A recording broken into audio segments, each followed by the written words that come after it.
we're in uncharted territory here. Ideas are floating out. Some I think they just tossed out just to see what the reaction would be. I don't think they had any idea that some of those things would happen. What do you think? Have any idea of what can be done or should be done, or should they just? I know it's tough because of the money involved to cancel the season, but what do you think is best here? Well, and I don't have any inside information. I mean, they're talking daily, with the commissioner, the commissioner's office. Everybody is. The owners, they're all trying to come up with some kind of a game plan if we can resume the season.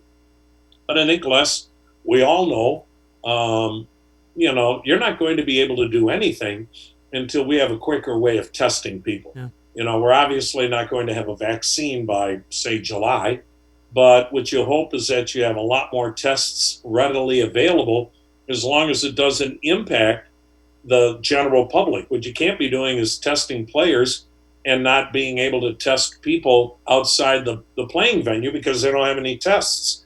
So baseball is not going to be a part of that. So if and when you've got the ability to test all the time, I personally, Les, I think there will be some kind of a season. Now, I can't envision there being a season with fans in the stands. I mean, I just think it's not. If you're going to wait for there to be some clearance for people to be in your ballpark, well, the summer will be gone. To me, it's hard to imagine there even being fans at football games this fall. But getting back to baseball, you've heard all kinds of scenarios. I think in a perfect world, Les, teams would like to be playing in their home parks. And there's a lot of reasons for that. You can be in your own home. You can still be with your family. You can still keep it kind of a cocoon, a small number of people that are allowed in the ballpark and whatnot. I think some of the ideas you've heard about maybe just doing travel within your two divisions, in the Midwest, the AL and NL Central, makes a lot of sense from that standpoint. I just think teams need to be able to get some revenue from being in their home ballpark, even if it's the signage on the outfield walls or the signs behind home plate the center field camera picks up. I think that's the most viable, and I think we're all open-ended on it, Les. I really do think you'll see, I don't know, whether it's 50 games, whether it's 80 games, whether it's 100 games, I think you're going to see it. I think you'll see playoffs probably later in the year, thus in a neutral site. But if you don't have fans, I don't think it matters as long as you can get the playoffs in.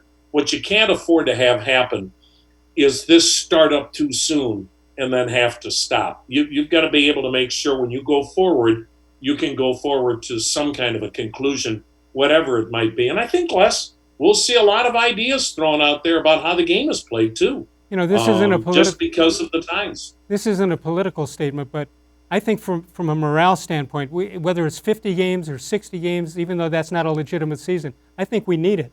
I think we need it just to see guys play ball.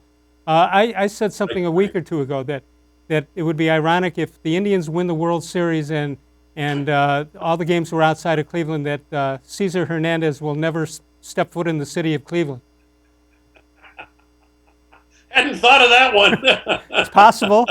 Anything's possible. Yeah.